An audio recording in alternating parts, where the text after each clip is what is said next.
Welcome back to the High Sierra Report. I'm your host, Michelle Hirschfield, and I've been joined by Coop, the director of Stoke. Thank you for coming in today.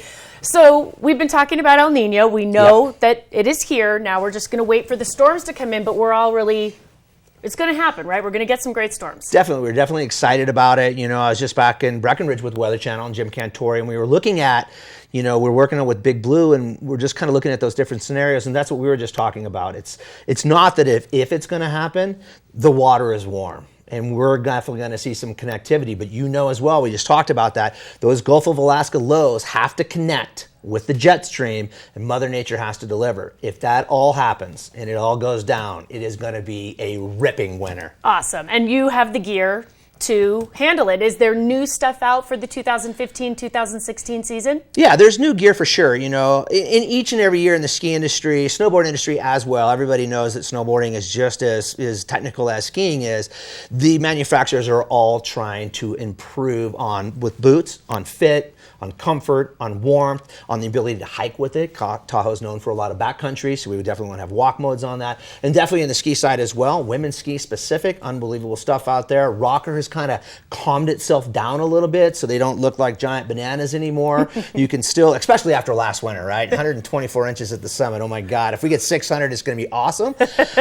But when you're skiing on hardpack, if you don't have camber, same with the snowboard, if you don't have it, you're not able to carve it, and that made it challenging last year. So a lot more camber back out on the market right now. So what do we do if we don't know what we have? What do we do, you know, if you only can have one piece of equipment? You know, it's funny, you know, Carol and I had our shop here for 7 years, worked with your husband, and you know, it's all about going to a knowledgeable shop, somewhere that, one, you get kind of that personal rapport, that relationship with the sales staff in there. They're just not trying to slam dunk you and get money in the register. Boot fitting, number one, that's the most important thing, right? It all starts down there with that foot.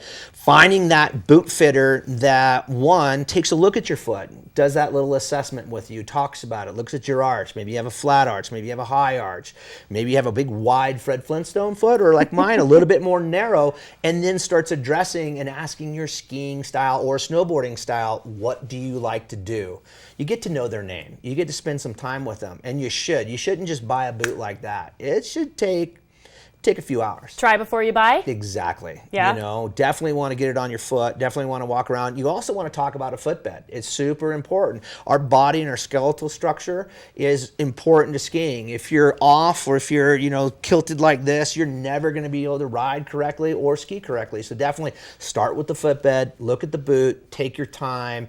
And when you do purchase the boot, here's the next big question. Do you guarantee this boot fit? And then what does that mean? Ooh. And then find out those after pieces, because you could. Let's say that we're working on a boot, and, you know, on the forebody of the boot here, and I have a 6 toe. Do I need a little grind here or a punch? Do I need it extended a little bit, 1, 2, 3 millimeters? Or is my foot a little bit valgus in this boot, and am I getting some pressure out in here? If you have a boot fitter, guy or girl, it doesn't matter, that knows these things, you can go back in and get it adjusted. You don't have to have painful feet. And the same in snowboarding. Think about snowboarding. We put straps on, and then we crank those straps down and we crush our arch. If we don't have a footbed in there to support them and our heels lifting, you're never going to have a comfortable ride. And there you have it. That's the most important thing. Coop, thanks so much for joining us today to talk about the importance of boot fit. We really appreciate it, and we will see you out there at Kirkwood. See you on the mountain. Awesome. Thank you so much for staying with us. You've been watching the High Sierra Report. I'm your host, Michelle Hirschfield. We'll be back after this.